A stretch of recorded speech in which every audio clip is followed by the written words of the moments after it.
আমি যতটুকু জানি এই ওমর ফারুক হুজুর সে একজন নারীর কুমন্ত্রণায় পড়ে, নারীর মায়ায় পড়ে তারা হুজুর থেকে টিকটকার হওয়া।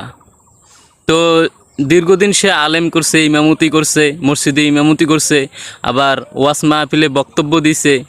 দীর্ঘ 8 বছরের ক্যারিয়ারে সে ইসলামের খেদমত করছে। আজ হঠাৎ করে সে নায়ক হওয়ার ইচ্ছা পোষণ করেছে। তার পিছনে কারণ হচ্ছে একমাত্র নারী।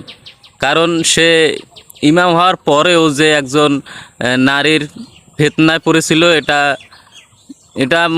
এটা একেবারে খারাপ জিনিস, যেটা ইসলাম অ্যালাউ করে না। তারপরেও বলতে চাই নারীর ফিতনা অনেক ভয়ঙ্কর, যেটা সূরা ইউসুফে বলা আছে যে নারীর ফিতনা কিন্তু সবথেকে ভয়ঙ্কর ফিতনা আছে নারীর ফিতনা। তো এই হুজুর সব আলেমদের কাছে, মুসলিম উম্মার কাছে ক্ষমা চাইলেন যে বুঝতে পারলেন যে নিজের ভুল হয়েছে। তো তাকে